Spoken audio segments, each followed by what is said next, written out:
नमस्कार दोस्तों, स्वागत है आपका रीजनिंग ऋषि सर यूट्यूब चैनल पे।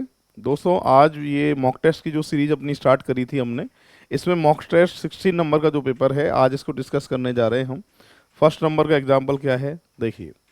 आपसे लिखा है, राम और श्याम को हमेशा वर्ग में पहला और दूसरा स्थान रैंक मिलता है। मतलब क्लास में राम और श्याम को फर्स्ट और सेकंड रैंक दोनों मिलता है। अब ये नहीं पता कि राम को फर्स्ट मिलता है या श्याम को फर्स्ट मिलता है, ये क्लियर नहीं, पर हाँ फर्स्ट और सेकंड पे राम श्याम रहते हैं, ये जानकारी हमारे पास है।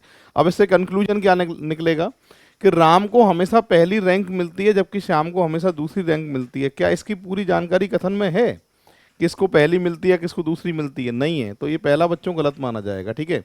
सेकंड, राम और श्याम के बीच प्रतिस्पर्धा नाखूनों के रूप में कठिन है। ऐसा कहीं क्लियर लिखा है क्या? प्रतिस्पर्धा कठिन है इनके बीच में नाखूनों के रूप में, तो ये बात भी क्लियर नहीं है। दोनों बातें फिलहाल गलत हैं। तो यहाँ पर डी ऑप्शन जो है इसका करेक्ट आंसर होगा, ना तो फर्स्ट ना ही सेकंड जो है वो सही है। तो बढ़ते हैं बच्चों दो नेक्स्ट एग्जाम्पल की तरफ। ये कह रहा है सीता अशोक की भतीजी है। सबसे पहले मैं लिखता हूँ अशोक को। अशोक का कोई भाई होगा, उसकी लड़की का नाम है सीता, भतीजी जब ही वो हो पाएगी। ठीक है, यहाँ कोई भाई होगा, प्लस लिख देता हूँ मैं फिलहाल। आगे लिखा है अशोक की माँ लक्ष्मी है। लो भाई, लक्ष्मी ये रही। अशोक की माता का नाम जो है वो क्या है? लक्ष्मी। अशोक लक्ष्मी की माता है, कल्याणी लक्ष्मी की माँ है। ये कल्याणी लक्ष्मी की माँ है। कल्याणी का पति गोपाल है, गोपाल पति है इसका। पार्वती गोपाल की सास है। कल्याणी की भी माँ का नाम जो है वो पार्वती है, जब भी सास वाली बात सही होगी।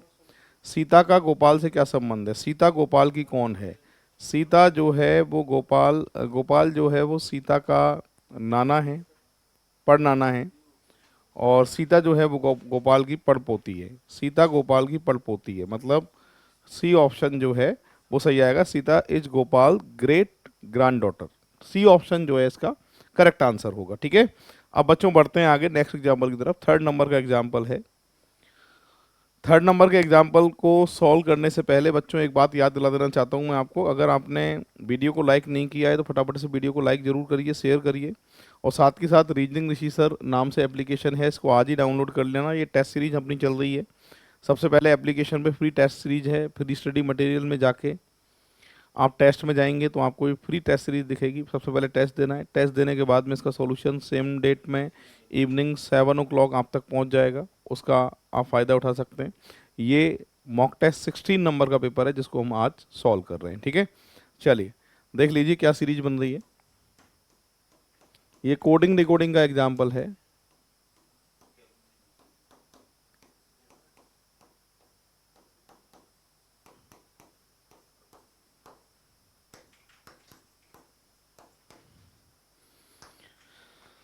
क्या सीरीज चल रही है देखो, यहाँ से आई से जे प्लस वन होता है, ए से बी प्लस वन होता है, सी से डी प्लस वन होता है, डी से ई प्लस वन होता है। यहाँ से प्लस वन है, यहाँ से प्लस वन है, प्लस वन है, और ये भी प्लस वन है। आर से एस प्लस वन है, एफ से प्लस वन करें तो जी, ओ से प्लस वन करें तो पी, और डी से प्लस वन करें तो ई। एस पी जी ई, एस पी जी ई, एस पी जी ई, यानी बी ऑप्शन जो है इसका करेक्ट आंसर होने वाला है। ये कोडिंग डिकोडिंग का एग्जाम्पल था, इस तरीके से ये सॉल्व हुआ है, देख लीजिए पूरी क्लास। थर्ड नंबर का एग्जाम्पल था। फोर्थ नंबर ये जो है सिटिंग अरेंजमेंट का एग्जाम्पल है। चार मित्र हैं, वर्गाकार मेज के चारों तरफ इस प्रकार के बैठते हैं कि चार वर्ग के कोने पर, और जबकि चार भुजाओं के बीच में बैठते हैं। जो चारों कोने पर बैठते हैं उनका फेस जो है वो सेंटर की तरफ है, और जो भुजाओं के बीच में बैठे हैं उनका मुंह बाहर की तरफ है। ठीक है। सबसे पहले बच्चों स्क्वायर बनाएंगे हम एक। स्क्वायर में जो कोने पर बैठे हैं इनका मुंह तो अंदर की तरफ है, और जो भुजाओं के मध्य बैठे हैं इनका मुंह बाहर की तरफ है, ऐसे कह रहा है। ठीक है। अब इसमें मेरी एक बात समझ में आ रही है, जिनका मुंह अंदर है राइट का लेफ्ट होगा, और लेफ्ट का जो है वो राइट होगा। और जो भुजाओं के मध्य बैठे हैं बाहर मुंह जिनका है, उनके लिए अपना राइट, इनका राइट होगा। और देखो बच्चों, इनका लेफ्ट जो है वो अपना भी लेफ्ट होगा। ठीक है। क्या लिखा है? यू के दाईं और तीसरे स्थान पर बैठता है पी। पी जो का मुख केंद्र की, पी जो केंद्र की ओर मुख किए हुए है, यू के दाईं ओर तीसरा है। यू के दाईं ओर तीसरा, यू के दाईं ओर तीसरा कौन? पी। जैसे मान लेता हूँ मैं पी यहाँ है, तो यू के दाईं ओर तीसरा, बाहर मुंह वाले के लिए राइट, पहला दूसरा तीसरा, यू का मुंह बाहर की तरफ, दाएं तीसरा वाली बात सही हो गई है, ठीक है। आगे लिखा है टी जो केंद्र की ओर मुख करके बैठे हुए है, यू के ठीक बगल में नहीं बैठता है, तो जाहिर सी बात है टी का मुंह केंद्र की ओर है, यहाँ बैठेगा, ठीक है। आगे लिखा है यू के ठीक बगल में नहीं बैठता है, यू और बी के बीच में केवल एक व्यक्ति बैठता है, यू और बी के बीच में एक व्यक्ति बैठता है, या तो यहाँ बैठ सकता है या यहाँ बैठ सकता है, बाद में लेंगे। एस क्यू के दाईं ओर दूसरा है, क्यू केंद्र की ओर मुख करके बैठता है, क्यू केंद्र की ओर मुख करके बैठता है, केंद्र की ओर मुख है तो राइट जो है इधर पहला दूसरा यहाँ नहीं बैठ सकता बच्चों। एस क्यू के दाएं पहला दूसरा एस, बात पूरी हो गई। आगे लिखा है आर पी के ठीक बगल में नहीं बैठता है, तो आर की यहाँ मना है तो आर यहाँ बैठेगा, फाइनल है तो बी यहाँ बैठेगा, पूरा जो है बन चुका है। आगे बचा कौन है, अगर आप देखें तो पी आ गया, क्यू आ गया, आर आ गया, एस आ गया, टी आ गया, यू आ गया, वी आ गया, डब्लू बचा है, डब्लू यहाँ आ जाएगा। निम्नलिखित में बाहर मुंह किए हुए व्यक्ति में कौन कौन है, बाहर मुंह अगर देख रहे हो तो एक तो बच्चों बी का है, एक डब्लू का है, एक यू का है, एक आर का है। तो इनमें से सिर्फ मुझे एक ही दिखाई दे रहा है बी, जबकि और तीनों में से कोई भी दिखाई नहीं दे रहा है, तो बी ऑप्शन जो है इसका करेक्ट आंसर होगा। बच्चों देख लो इस तरीके से ये जो है सिटिंग अरेंजमेंट में स्क्वायर में जो है ये अरेंज होंगे। 4th नंबर का एग्जाम्पल था। अब बढ़ते हैं आगे। यहाँ पे लिखा है फोटोग्राफी, समय, इतिहास, रंगमंच। देखो ये चारों नाम जो हैं वो अलग अलग है, आपस में इनका एक दूसरे से कोई भी रिलेशन नहीं है। फिलहाल मैं कह सकता हूँ इसका जो करेक्ट आंसर आप देके आएंगे वो बी ऑप्शन जो है इसका सही आंसर होगा। बढ़ते हैं दोस्तों नेक्स्ट एग्जाम्पल की तरफ। इसमें पूछ रहा है श्रृंखला कौन सी गलत है। तो यहाँ पे अगर मैं देख रहा हूँ तो ये आपके +3 +3 +3 +3, यहाँ से तो कोई गलत है नहीं, यहाँ से -2 -2 -2 -2, इन पे कोई गलत है नहीं। नंबर सीरीज पे ही गलत का पता कर सकते हैं अपन। क्या सीरीज चल रही है वो एक बार देख लीजिए आप। यहाँ से अगर बच्चों देखें अपन तो यहाँ से देखो 4 दूनी 8 और एक जोड़े तो 9 आना चाहिए यहाँ। 9 दूनी 18 और 2 20 आना चाहिए। 20 दूनी 40 और 3 43 आना चाहिए। इंटू 2 +4 आगे सही है ही, श्रृंखला गलत है 10 पे, यानी J10R यहाँ श्रृंखला गलत है, तो आंसर आएगा इसका बी ऑप्शन, ठीक है। अब बढ़ते हैं बच्चों आगे नेक्स्ट एग्जाम्पल की तरफ। अगला एग्जाम्पल आ गया है कि कई विद्यार्थियों को मोबाइल गेम्स खेलने की आदत पड़ गई है और इसी कारण से वे खराब शैक्षिक प्रदर्शन करते हैं। अनुमान क्या है। कई विद्यार्थी मोबाइल गेम के कारण पढ़ाई पर ध्यान नहीं दे रहे हैं। मोबाइल गेम के कारण ही विद्यार्थी परीक्षा में अनुत्तीर्ण होते हैं, ये बात तो गलत है। फर्स्ट वाला सही है। ऑप्शन की बात करें तो डी ऑप्शन जो है 7 का करेक्ट आंसर माना जाएगा। अब बढ़ते हैं आगे। ये अनुमान सही है डी ऑप्शन वाला, यानी ओनली फर्स्ट। सभी बिस्तर कलम हैं, सभी बिस्तर कलम हैं, कुछ बिस्तर कोट है, कुछ बिस्तर कोट हैं, सभी बिस्तर कलम हैं, सभी बिस्तर कलम हैं क्या, ये बात सही है। आगे कुछ कोट कलम है, कुछ कोट कलम है, ये बात भी सही है। सभी कोट कलम हैं, ये बात गलत है। ओनली फर्स्ट और सेकंड वाला सही है। ऑप्शन की बात करें, कुछ कोट निश्चित तौर पर पेन नहीं है, कुछ कोट निश्चित तौर पर कलम नहीं है, निश्चित तौर पर कलम नहीं है, गलत है ये बात। तो यहाँ पर सही कौन सा है, फर्स्ट और सेकंड, यानी ए ऑप्शन जो है इसका करेक्ट आंसर माना जाएगा, ठीक है। अब बढ़ते हैं आगे अगले एग्जाम्पल की तरफ। अगला एग्जाम्पल है प्रत्येक सुबह शेखर अपने घर से निकलता है, ये सुबह का सूरज हो गया, अपने घर से निकलता है और सूरज की दिशा में इस प्रकार चलता है कि परछाई पीछे की ओर बनती है। वह कार्यालय पहुंचने के लिए 12 किलोमीटर चलता है। तो ये बच्चों 12 किलोमीटर हो गया, ठीक है। कार्यालय इधर जा रहा है मान लो, और शाम को सूर्यास्त, शाम का सूरज ये रहा, शाम को सूर्यास्त के समय वह कार्यालय से निकलता है। वह सूरज की दिशा में इस प्रकार चलता है कि परछाई पीछे की बनती है, 9 जाता है।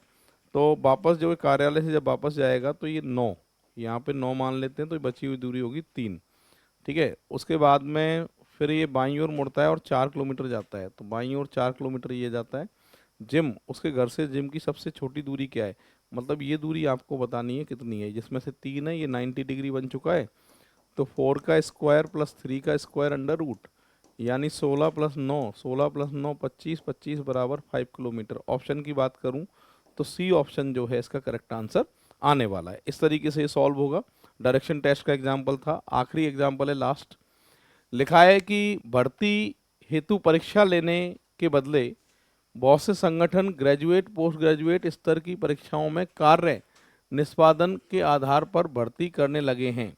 अच्छा, भर्ती परीक्षा लेने के बदले मतलब भर्ती परीक्षा नहीं दे रहे हैं, जबकि इनकी ग्रेजुएट पोस्ट ग्रेजुएट की डिग्री के आधार पर भर्ती करने लग गए हैं। अच्छा, निम्नलिखित में से कौन सा उपयोग कथन दिए गए तर्क को मजबूत करेगा?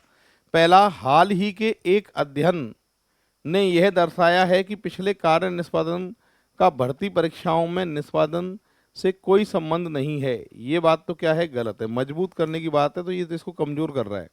सेकंड में कह रहा है कि ग्रेजुएट पोस्ट ग्रेजुएट परीक्षाओं को कम संबंधी परिदृश्य में प्रशिक्षित करने में बहुत ही अदक्ष माना गया है। ये भी कमजोर कर रहा है सेकंड वाला भी इसको।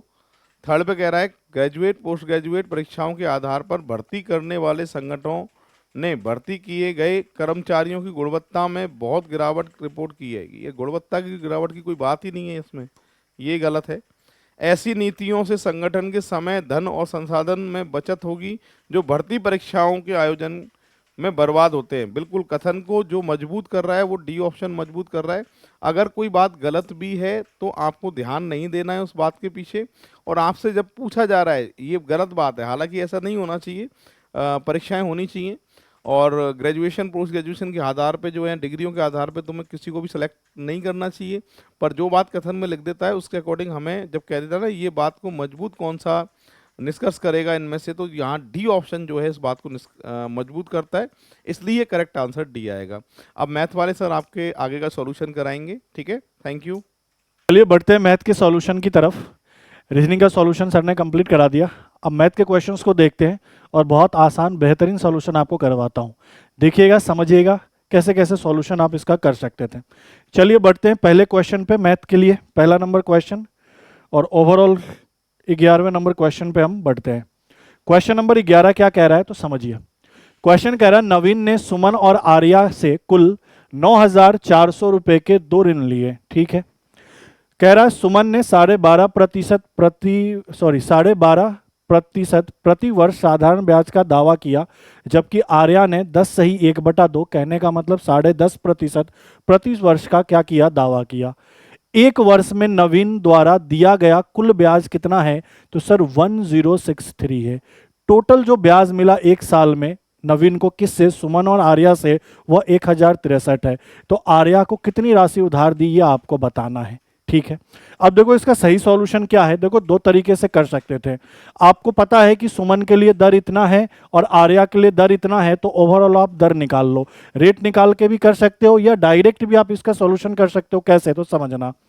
टोटल कितना ऋण मैंने उधार लिया? तो सर 9,400 मैंने, मतलब नवीन ने। सुमन की बात करें, देखो जरा समझना, सुमन की बात करें तो सुमन को कितने परसेंट का ब्याज देना पड़ा? सर 12.5% का ब्याज देना पड़ा। मुझे एक चीज समझाओ, आप भी पढ़े लिखे ही हो और मेरे से पढ़े हो, तो आपको परसेंटेज में ये पढ़ाया है कि 12.5% का मतलब क्या होता है? 1/8।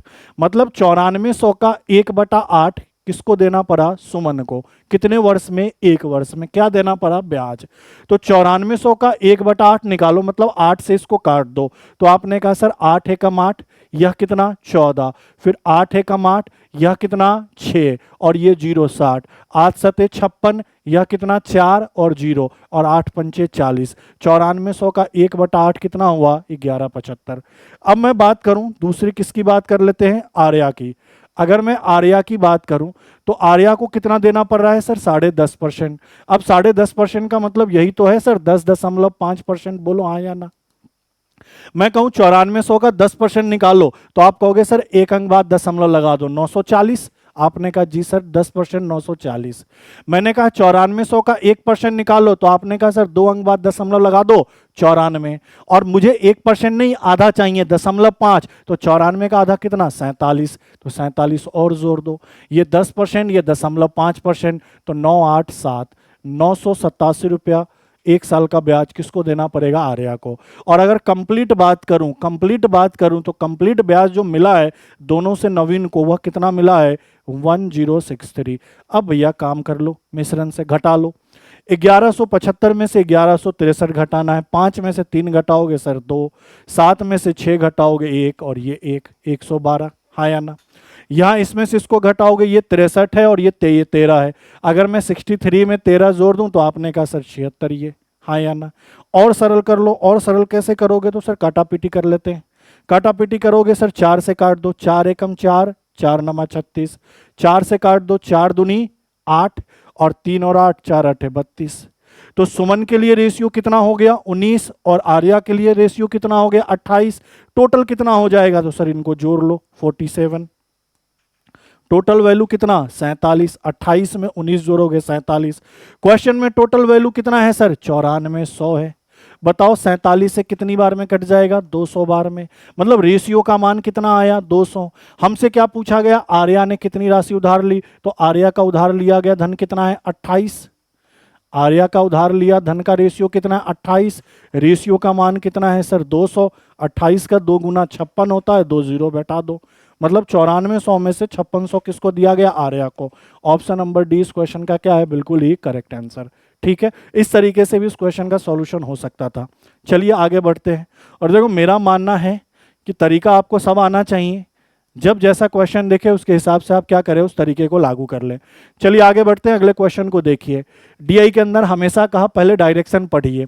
कह रहा है पाई चार्ट 2012 से 2018 तक विभिन्न वर्षों में अंतर चरण खेल प्रतियोगिताओं का प्रतिशत दर्शाता है। ठीक है, अंतर चरण खेल प्रतियोगिता की कुल संख्या कितनी है 200 है। ठीक है, आगे क्या कह रहा है 2012, 2013, 2017 और 2018 में आयोजित अंतरचरण खेल की प्रतियोगिताओं की कुल संख्या ज्ञात करें। किसका किसका कह रहा है सर 2012, कितने परसेंट की बात हो रही है सर 22%, काला यूज कर लेते हैं।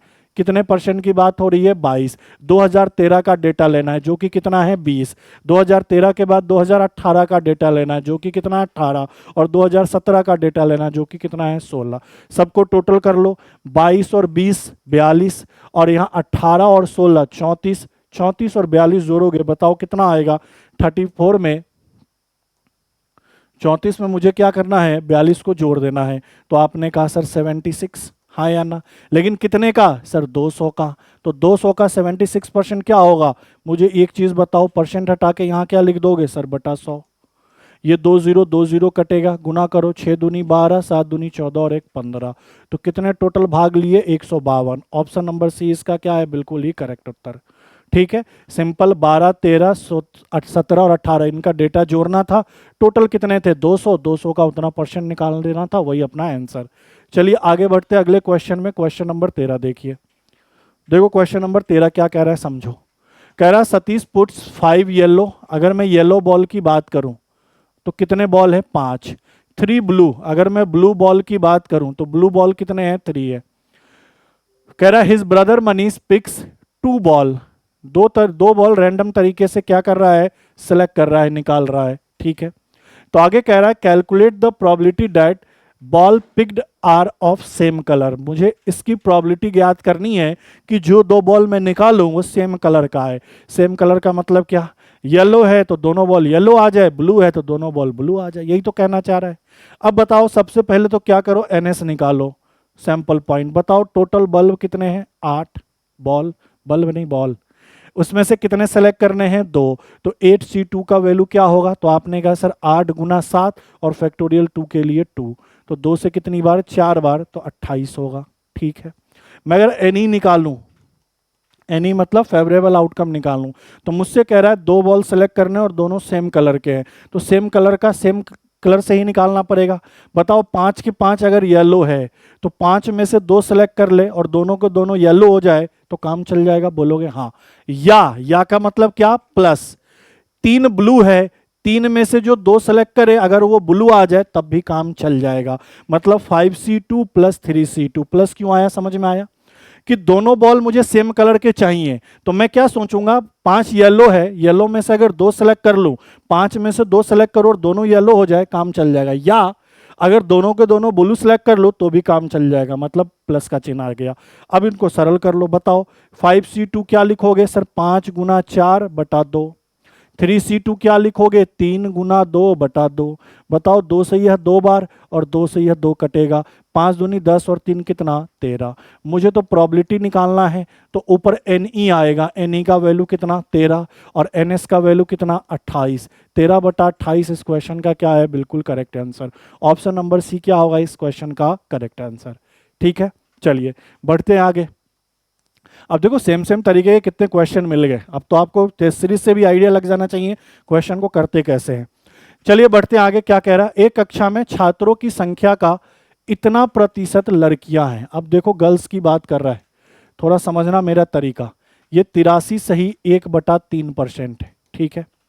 बाकी लड़के हैं, मार्कर जो बच गए वो लड़के हैं, तो 83 सही 1/3% लड़कियां हैं, तो आप कह दोगे ना 16 सही 2/3% लड़के हैं। कैसे, तो परसेंटेज में टोटल 100 होंगे, 100 में से इतना ये है, तो 100 में से 83 से 1/3 घटाओगे तो 16 सही 2/3 आएगा। कैसे घटाना था, तो सिंपल करना था, 3 का 3 लिखो, 3 में से 1 घटाया 2, और ये कितना था 83, तो आप इसको 84 ले लो, 100 में से 84 घटाओ 16। ठीक है, अब इनको जरा सरल कर लो। सरल कैसे करोगे, तो मुझे बताओ 16 सही 2/3% का वैल्यू क्या लिखवाया था, 1/6 परसेंटेज के अंदर। अगर ये 1/6 है तो ये कितना होगा, क्योंकि इसी का बचा हुआ हिस्सा तो है, तो आप कहोगे सर 5/6। नहीं, 1/6 है तो ये 5/6, इसको सॉल्व भी करोगे तो 5/6 ही आएगा। ये 6 से 6 कैंसिल, मतलब मैं ऐसा कह दूं कि सर 5:1 चल रहा है, 5:1। थोड़ा और कैलकुलेशन आसान बनाना तो यहाँ 2 जीरो बैठा देता हूँ, यहाँ 2 जीरो बैठा देता हूँ, दोनों तरफ 100 का गुना, मतलब लड़की 500 और लड़के कितने 100, ऐसे ले लो। आगे क्या कह रहे हैं, लड़कों की संख्या का 60%। किसकी संख्या का, तो लड़कों की संख्या का, ये बॉयज की बात कर रहा है। बॉयज का कितना 60%, और कह रहा है लड़कियों का 80% उपस्थित है, मतलब प्रेजेंट है। अगर मैं प्रेजेंट की बात करूं तो आपने कहा इसका 60%, तो 100 का 60% कितना हुआ सर 60 हुआ। और इसका कितना कह रहा है, तो सर 80%। अगर इसका 80% निकालूंगा 500 का, तो आपने कहा सर 8 पंचे 40, 400। ठीक है, तो मैं अगर अब्सेंट की बात करूं कि अब्सेंट कितने हैं, तो आपने कहा 100 यहां से अब्सेंट हो गए और 40 यहां से अब्सेंट हो गए। हाँ या ना, क्लियर है ये चीजें। देखो वापस एक बार रिपीट कर रहा हूं, समझना। 80% लड़कियां, बाकी बचे लड़के हैं, तो 83 सही 1/3, तो ये 16 सही 2/3। कैसे आएगा, तो 100 में से इसको घटा दोगे ये आएगा। इसका परसेंटेज वैल्यू मैंने याद करवाया 1/6, इसका परसेंटेज वैल्यू मैंने याद करवाया 1/6, ये 1/6 तो ये 5/6, तो 6 से 6 कट गया, ये 5 और 1। मैंने क्वेश्चन को आसान बनाने के लिए सॉल्यूशन को दोनों तरफ 100 से गुना कर दिया, ये 500 और ये 100। अब मैंने कहा 500 का 80% क्या है, लड़कियां प्रेजेंट है, तो 500 का 80%, 500 गुना 80/100, 2 जीरो से 2 जीरो कटा, 5 अट्ठे 40, 400 क्या है प्रेजेंट लड़कियां। लड़के कितने प्रेजेंट है, तो क्वेश्चन में कह रहा है 60%, तो 100 का 60%, 60%, तो अब्सेंट कितनी होंगी, टोटल लड़की इतनी है, प्रेजेंट इतनी है, तो अब्सेंट कितने 500 माइनस 400। टोटल लड़के इतने हैं, प्रेजेंट इतने हैं, तो अब्सेंट कितने हैं, तो 100 माइनस 60, 40। ठीक है, अब मुझसे क्या कहा, कक्षा में कुल विद्यार्थियों की संख्या का कितना प्रतिशत अनुपस्थित है, अब्सेंट है। तो बताओ टोटल कितने अब्सेंट हो गए, तो आपने कहा 100 लड़कियां और 40 लड़के, कहने का मतलब 140 अब्सेंट हो गए। कितने में से, तो 500 और 600 में से। और परसेंटेज पूछा तो गुना 100 किया। सर ये 2 जीरो 2 जीरो कटा, 2 से 3 बार, 2 से 70 बार। मुझे एक बात बताओ, 70/3 को लिख सकते हो ना, 23 सही 1/3%। सही उत्तर क्या हो जाएगा, ऑप्शन नंबर सही, 23 सही 1/3%। ठीक है, कैलकुलेशन का गेम था, कैसे निपटाते हो।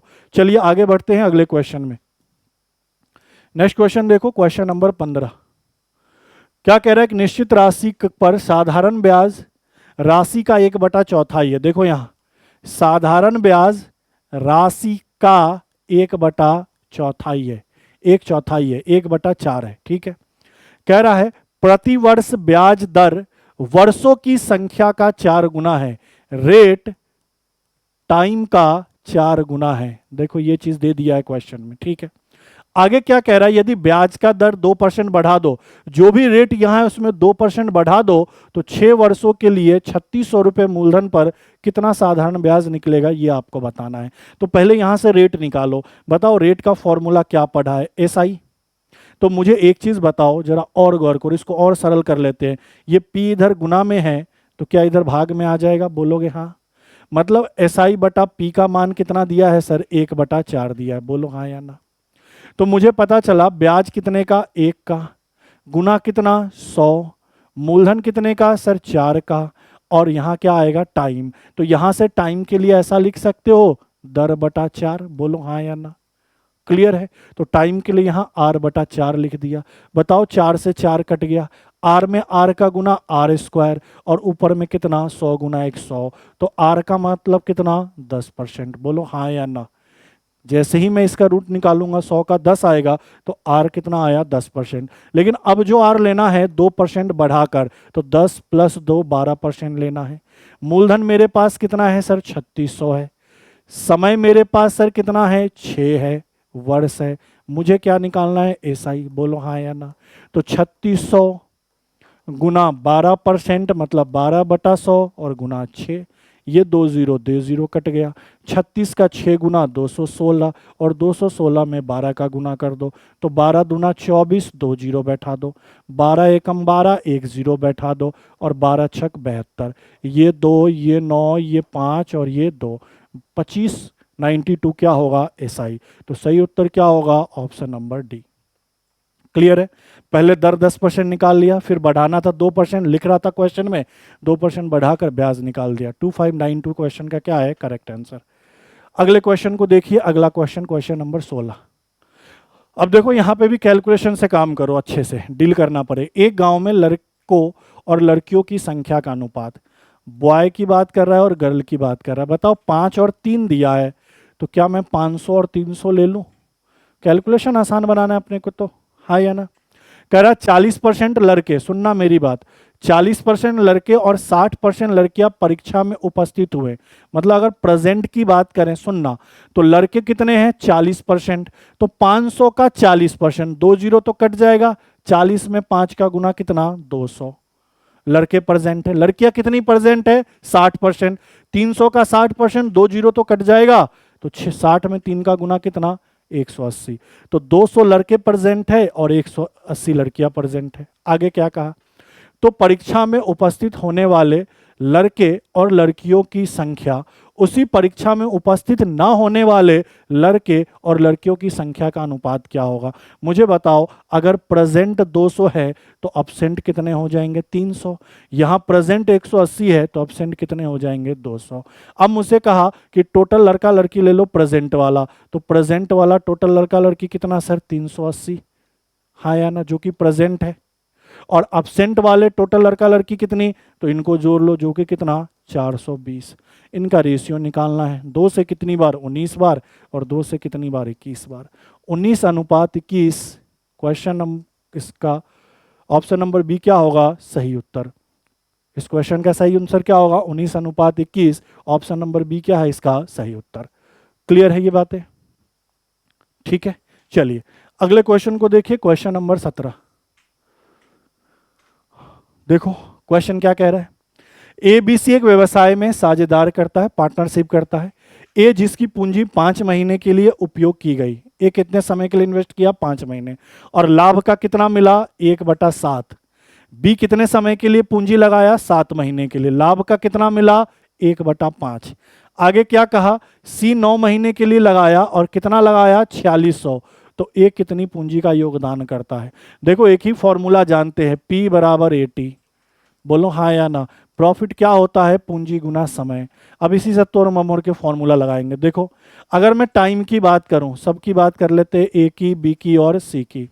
समय की बात करूं तो ए को समय कितना लगा 5 महीने, बी को समय कितना लगा 7 महीने, और सी को समय कितना लगा 9 महीने। क्लियर है यहां तक, ठीक है।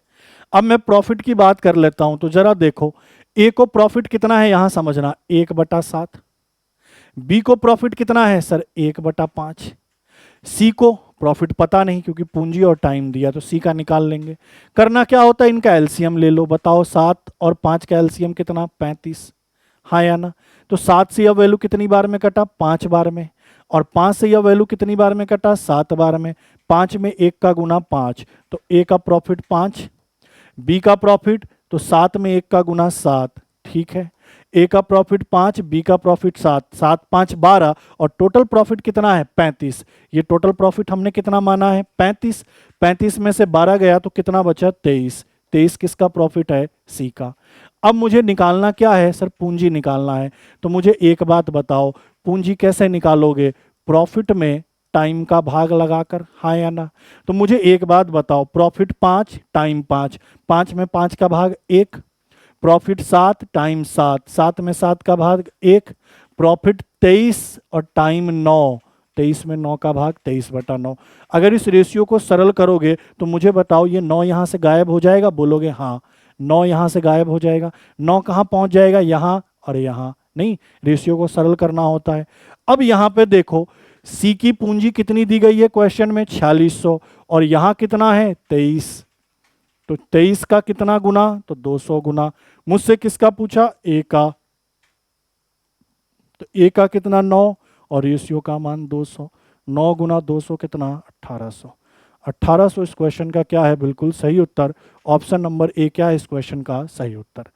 क्लियर है, चलिए बढ़ते अगले क्वेश्चन पे। नेक्स्ट क्वेश्चन देखो, क्वेश्चन नंबर 18 क्या कह रहा है। क्वेश्चन नंबर 18 आपसे कह रहा है एक लड़का आयताकार मैदान की 2 आसन भुजाओं पर चला।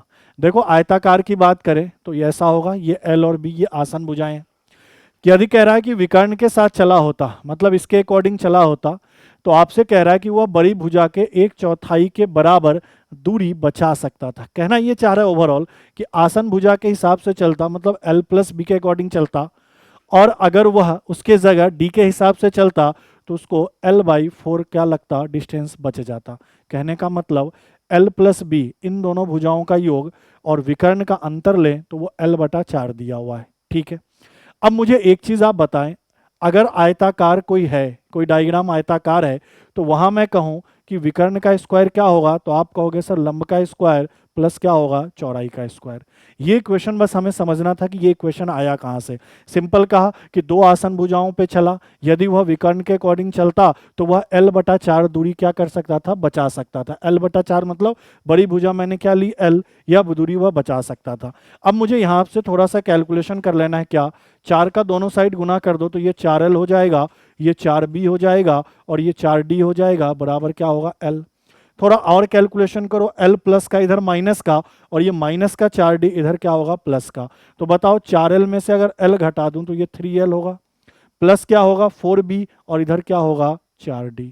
अगर मैं D का वैल्यू निकालूं, देखना यहाँ से D का वैल्यू निकालूं तो आप यही तो कहोगे 3L प्लस 4B बटा क्या 4। अब D का वैल्यू पुट कर दो उस फॉर्मूले में, चलिए यहाँ पुट करते हैं। 3 गुना लंबाई प्लस 4 गुना चौड़ाई बटा 4 इसका स्क्वायर बराबर क्या चल रहा है, L² प्लस B²। अब थोड़ा कैलकुलेशन को मैं सॉर्ट करूंगा, ये A प्लस बी का होल स्क्वायर तो A का स्क्वायर मतलब 9L², B का स्क्वायर मतलब 16B² और 2AB 4 तिया 12LB और उसका 2 गुना तो 24LB। बोलो हाँ या ना। ये 4 का वर्ग नीचे क्या आएगा सर 16 और बराबर क्या है सर L² प्लस B²। मुझे एक चीज़ बताओ, ये नीचे 16 है तो यह उधर गुना में चला जाएगा, तो मैं कहूँगा 16L², इसको ऐसे लिख दें 16L² गुना 16B²। कोई दिक्कत नहीं। अब मुझे एक चीज़ बताओ, मैं काम करता हूं कि L² और B² को उस साइड ले जाता हूं, तो इधर तो 24LB बचा, उधर मेरे पास 16L² था प्लस 16B² था, इधर से मैं ले जाऊं इधर तो 9L² माइनस का और 16B² माइनस का, तो 16B² कट जाएगा। 16L² में से 9L² घटाओगे तो इधर तो 24LB चल ही रहा है, उधर क्या होगा 7L²। 16 में से 9 घटाया 7L²। मुझे एक चीज़ बताओ, एक बार L और एक बार L कट जाएगा। अब ज़रा यहाँ पे देखना कहानी, यहाँ देखना आप कहानी, तो मेरे पास इधर तो क्या बचा सर 24B बचा और बराबर में क्या बचा सर 7L बचा। L से L कट गया तो 24 गुना B और बराबर में 7L। तो बताओ B का वैल्यू कितना 7, L का वैल्यू कितना 24। हमसे क्या बोला, बड़ी भुजा और छोटी भुजा का अनुपात। बड़ी भुजा क्या है L, छोटी भुजा क्या है B। L का मान 24, B का मान 7, 24 अनुपात 7 इस क्वेश्चन का क्या है करेक्ट आंसर। यहाँ इस समीकरण में डालकर आपको क्वेश्चन को सॉल्व करना पड़ता। उससे पहले ये चीज़ें आपको समझनी थी कि आसन भुजा के अकॉर्डिंग चला, अगर वह विकर्ण के अकॉर्डिंग चलता तो L/4 दूरी बचा लेता। इसका मतलब इन दोनों का योग, इसके अंतर और इनका अंतर जो है वो L/ क्या है, 4 है। चलिए बढ़ते हैं अगले क्वेश्चन में। क्वेश्चन नंबर 19 देखो, माध्य निकालना है, आसान सा है। सबसे पहले क्या करोगे सर, ये x है, ये f है, fx निकाल लेते हैं, गुना कर लो। 50 में 3 का 150, 28 का 4 गुना, 28 का 2 गुना क्या होता है 56, और 56 का 2 गुना 112। 85 में 6 का गुना, ये तो डायरेक्ट कर लो, 6 पंचे 30 और 8 छक 48 और 3 51, ये 112, ये 3, ये 510, ठीक है। अब ये करो 280, इनका टोटल क्या होगा, तो आपने कहा सर 2, ये 10 और 5 15, ये कितना 5 6 7 9 और 1 10, ठीक है। और यहाँ इनका टोटल क्या होगा, तो सर 6 4 10, 7 3 10, 10 10 20, तो मीन क्या हो जाएगा, तो मीन हो जाएगा सिग्मा एफ एक्स बटा सिग्मा एफ। एफ एक्स कितना है 10 5 2, और ये कितना है 20। बताओ 20 से डायरेक्ट काटो, 20 पंचे 100, 5 बचेगा और 0 52 बचा, तो 20 दूना 40, ठीक है। तो यहाँ क्या बचेगा 12, दशमलव बैठाओगे 0, 120, तो 20 छक 120, 52.6 क्या हो जाएगा इसका माध्य। ऑप्शन नंबर ए क्या है इसका करेक्ट आंसर। बढ़ते अगले क्वेश्चन में। नेक्स्ट क्वेश्चन देखिए, क्वेश्चन नंबर 20। ये जो क्वेश्चन है कैलकुलेशन है, थोड़ा सा बस समझते हैं। क्वेश्चन में क्या कह रहा है, 9 पुरुष और 7 महिला का समूह है। मेल की बात करें और फीमेल की बात करें तो मेल 9 है और फीमेल कितनी है 7 है। कह रहा है उसमें से 8 टोटल सेलेक्ट करने हैं। टोटल सेलेक्ट कितने करने हैं 8, लेकिन कंडीशन का क्या ध्यान देना है कि अधिकतम 3 महिला होनी चाहिए। एटमोस्ट 3 का मतलब कोई महिला ना हो तब भी चलेगी, 1 महिला हो तब भी चलेगी, 2 महिला हो तब भी चलेगी, 3 महिला हो तब भी चलेगी। ये चीज़ आपको समझाया है क्लास में, एटमोस्ट का मतलब क्या होता है। फिर क्या कह रहा है, कम से कम 4 पुरुष होने चाहिए। कम से कम 4 का मतलब 4 से शुरू होगा, 5 भी चलेगा, 6 भी चलेगा, 7 भी चलेगा। इस तरीके से हमें क्या करना है, चयन करना है। अब एक एक करके सोचो कि टोटल महिलाएं कितनी है 7। अगर 7 में से मैं कोई भी महिला ना चुनूं तो मुझे क्या करने पड़ेंगे, इस 9 में से 9 के में से 8 क्या चुनने पड़ेंगे पुरुष, तभी तो ये टोटल क्या होंगे 8। नहीं कि अगर मैं कोई भी महिला ना चुनूं मतलब 0 महिला है तो यहाँ पुरुष कितने लेने पड़ेंगे, तभी तो टोटल क्या होंगे 8, ठीक है। अगर मैं 7 में से 1 महिला चुन लूं तो पुरुष कितने लेने पड़ेंगे, तो 9 में से कितने, तो आप कहोगे 7। अगर मैं 7 में से 2 महिला चुन लूं, 2 अगर मैंने महिला चुन लिया तो पुरुष मुझे कितने चुनने पड़ेंगे, तो आप कहोगे सर 6। अगर मैं 7 में से 3 महिला चुन लूं तो आप कहोगे पुरुष कितने चुनने पड़ेंगे, सर 5। हाँ या ना, कि अगर मैं पुरुष 3 महिला लूं तो पुरुष 5, तभी 5 3 8, 2 महिला लूं पुरुष 6, तभी 6 2 8, 1 महिला लूं 7 पुरुष, तभी 7 1 8, कोई महिला ना तो पुरुष 8, तब टोटल 8। ये कहना था। अब इनको क्या करना है, कैलकुलेशन करना है। कैलकुलेशन देखो करते जाओ। 9C8 कहें या 9C1 कहें, बात बराबर है। इसका वैल्यू क्या होता है 9। 7C0 इसका मतलब क्या होता है 1, सब पढ़ा रखा है। इनको गुना करोगे 9। 9C7 को सॉल्व करना है। सर 9C7 सॉल्व करे या 9C2, बात बराबर है। क्या कहोगे 9 गुना 8 और फैक्टोरियल 2 का मान 2, 2 से कितनी बार 4 बार, तो 9 चौका 36। और 7C1 का मतलब क्या 7, इसका मतलब क्या 7। 9C6 मैं 9C6 सॉल्व करूं या 9C3 सॉल्व करूं, बात बराबर है।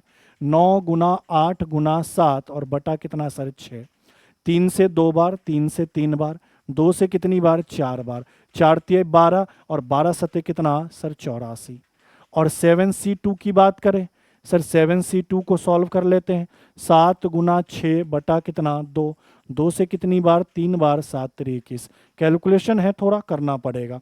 यहाँ पे मुझे 9C5 करना है। चलिए सर 9C5 को सॉल्व करना है या 9C4 को सॉल्व करें, बात बराबर है।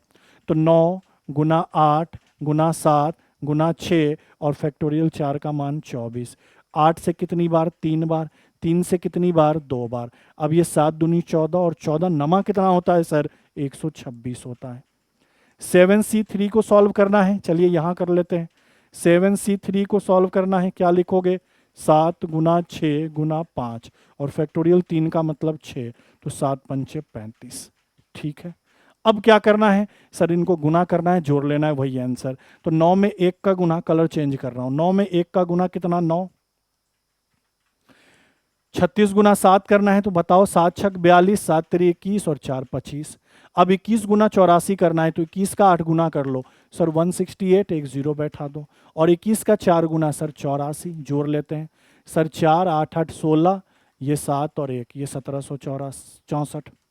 अब 126 गुना 35 करना है, तो बताओ 35 में 1 का गुना, यहां कर रहा हूं 35, 2 अंक है 2 जीरो।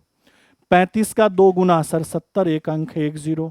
और 35 का 6 गुना 210 हो जाएगा, नहीं 35 का 6 गुना 6 पंचे 30, 6 3 18 और 3 21। ठीक है, जोड़ लो 0 1, ये कितना 7 7 14 और ये कितना 4 44 10।